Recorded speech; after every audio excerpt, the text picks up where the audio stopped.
Et bienvenue au Petit Point G, cette fois-ci, spécial jour de l'an, où on va voir comment organiser sa première murder avec Tiphaine. Et ensuite, nous irons voir Jenny qui va vous expliquer comment faire de jolis ongles à vos copines. Tiphaine, tu vas nous envoyer dans un monde que j'aime particulièrement beaucoup, le jeu de rôle, mais plus particulièrement la murder. Et oui, je vais vous parler de la murder party, ou exactement comment organiser votre première murder party. Alors, comment ça se passe? Déjà, qu'est-ce que c'est qu'une murder party?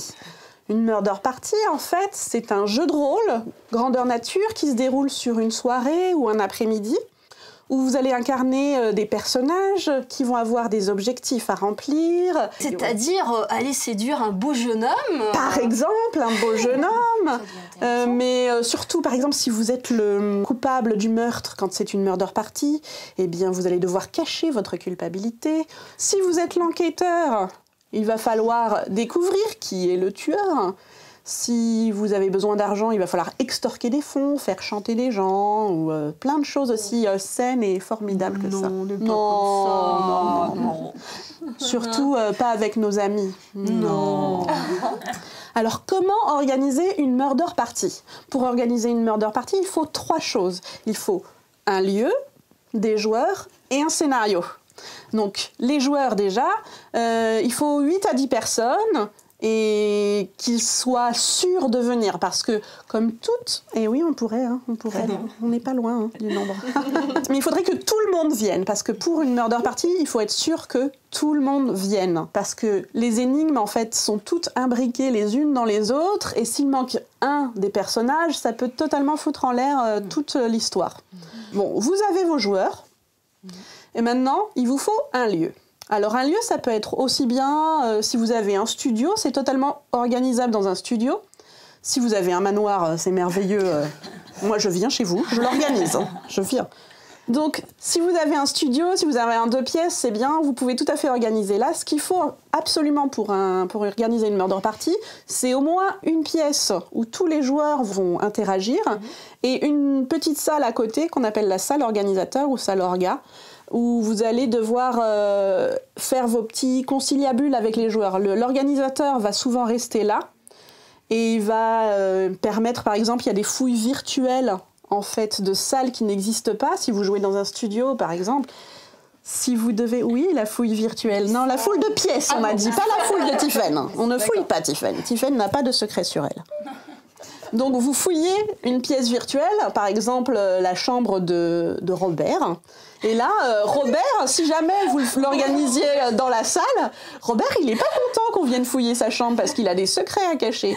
Donc, c'est pour ça que normalement, le joueur va demander à l'organisateur de fouiller la chambre de Robert discrètement dans la salle orga.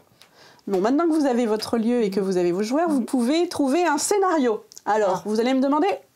Où trouver un scénario, bien sûr. Où trouver un scénario? Mais où trouver Les scénarios, vous pouvez les télécharger. Alors, soit vous les écrivez vous-même si vous êtes très talentueux. Ce qui arrive, vraiment des très bons scénaristes. Ça existe. Moi, je vous conseillerais quand même de d'abord les télécharger sur des sites comme murderparty.org. Ils vous proposent de télécharger gratuitement, en fait, plein de jeux qui sont classés par difficulté, qui sont classés par nombre de joueurs et aussi par thème. Parce que là arrive un des trucs les plus drôles, en fait, quand vous choisissez un jeu, c'est de choisir le thème. Donc, il peut y avoir des thèmes Star Wars, il peut y avoir des thèmes Lovecraft, il peut y avoir des thèmes super intéressants, comme il y a des murders Harry Potter, il y a des murders... En fait, c'est des gens qui écrivent ça, et c'est plutôt aussi des gens qui sont dans l'univers geek ou l'univers de l'imaginaire. Donc, forcément, les thèmes de ces jeux sont aussi des thèmes qui ont attrait à l'imaginaire et au jeu de rôle grandeur nature. Au monde geek. Au monde geek en général. Ouais, ça c'est bien. Du coup, c'est déguisé? On n'appelle pas le jeu... Enfin, costumé. Voilà. Attention. On dit costumé, parce que déguisé, il y a un petit côté... Robert n'est pas fâché. Robert, on a fouillé sa chambre, mais il n'est pas déguisé, il est costumé. Oui. Donc, non, on est costumé quand on fait un jeu de rôle grandeur nature, parce que sinon tu vas te faire frapper par plein de puristes. Je n'ai rien entendu, je n'ai rien entendu. Je ne comprends pas ce mot déguisé. Bon, bref. Bref, donc voilà, vous avez choisi votre scénario, vous êtes content, maintenant vous allez organiser le jeu. Alors, pour organiser le jeu, il faut ne pas oublier de préparer en fait un petit repas pour ces murder parties, parce que, bon déjà, comme ça dure 4-5 heures, on peut avoir un petit creux. Bah, vous appelez Karine, hein. Karine, elle peut faire à manger. Un vrai chat empoisonné. Et il y a aussi un autre intérêt avec le petit buffet, c'est de faire plusieurs. Moi, je fais toujours plusieurs petits lieux de buffet, parce que ça favorise les conciliabules secrets. Autour d'une cacahuète, on est là. Alors, il paraît que tu as vu machin à tel endroit et à telle heure avec telle chose. C'est pas vrai, c'est pas vrai. Si, c'était toi, je t'ai vu. J'ai d'ailleurs cet indice qui me le prouve. Non. Voilà. Donc, c'est bien de favoriser des petits lieux un peu discrets pour qu'il y ait des conciliabules secrets pendant toute la soirée. Quand on a choisi le scénario, il faut faire un casting. Donc ça peut être aussi très drôle. Parce que quand on fait le casting, c'est ça. Qu'est-ce que tu vas faire? Moi, j'ai un mode assez totalitaire en fait en distribution de rôles. Oui, je suis comme ça. Je connais les gens en général avec qui je joue et je donne aux gens un rôle sachant que ça va leur plaire. Mais si vous êtes très ouvert d'esprit, il y en a qui sont comme ça. Vous pouvez faire un questionnaire. Et sur ce questionnaire, dire qu'est-ce que vous voulez jouer, qu'est-ce que vous ne voulez pas jouer. Bon.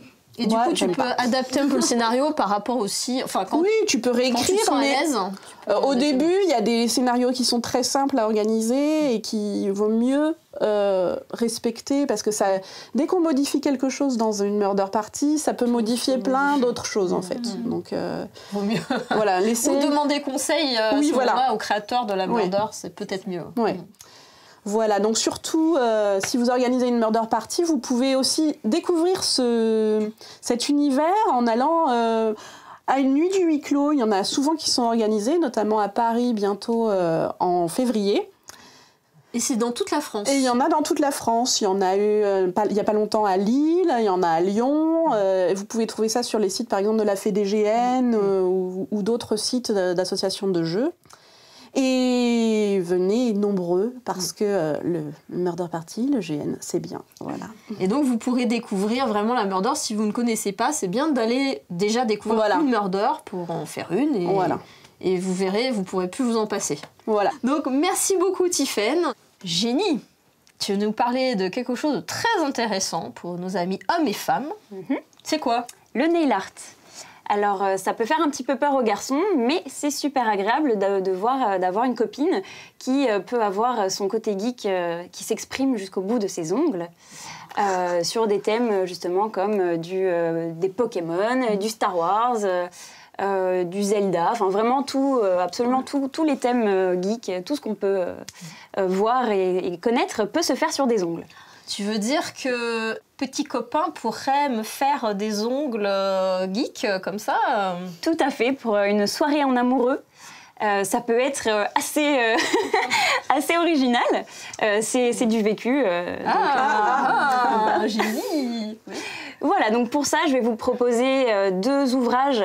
Donc si vous êtes un garçon, que vous pourrez offrir à vos compagnes, et si vous êtes une fille, que vous pourrez vous offrir à vous-même, parce qu'il faut savoir se faire plaisir dans la vie. Voilà. Alors, le premier livre, ça s'appelle Nail Art par Vénice. Donc c'est aux éditions Marabout. Ça permet en fait d'apprendre les bases et puis ensuite on peut se déchaîner sur, comme toi, Wonder Woman. Voilà, c'est ça. Alors en fait, ça va nous permettre de savoir comment préparer des ongles, aussi être des techniques pour faire des choses plus ou moins élaborées pour des soirées, parce qu'on n'est pas obligé de faire un nail art geek, hein, on peut aussi faire mais non, génie. Colorer. Vous ne faites que du geek ici. C'est ça. Pardon. Il existe un autre univers. Et voilà, je connais pas. Hein. Du coup, voilà, il y a plein de techniques, il y a plein de petits conseils, de petites astuces, et c'est vraiment super intéressant. Ok, il y en a un deuxième. Et il y en a un deuxième qui s'appelle Happy Nails, pour avoir des ongles joyeux. Oui. Et donc celui-là, il est aux éditions Marie-Claire. Donc voilà, il est un petit peu plus femme, je dirais. Donc il y a des tenues qui sont proposées en fonction des coloris et du nail art qui va avec. Donc voilà, c'est super intéressant. C'est 2 petits ouvrages qui permettent de commencer le nail art et d'avoir plein de choses à faire, plein d'idées pour ses ongles. Donc, Jenny va vous montrer un petit nail art facile quand même. Tout à fait. Un nail art assez facile et qui reste dans le thème du décor. Ça va être un nail art Mr. Jack. Ok. Donc pour ce nail art Mr. Jack, on va commencer par faire une base de noir, donc avec n'importe quel vernis noir, pour recouvrir tous les ongles. Une fois que ce sera sec, on va utiliser un vernis avec un pinceau fin. Et on va s'en servir pour faire des rayures blanches sur tous les ongles, sauf un seul, sur lequel on va réaliser le visage de Mr. Jack. Pour faire le visage de Mr. Jack, je vous conseille de prendre un petit support à côté sur lequel vous allez mettre du vernis pour pouvoir utiliser vos dotting tools. Les dotting tools, c'est ça.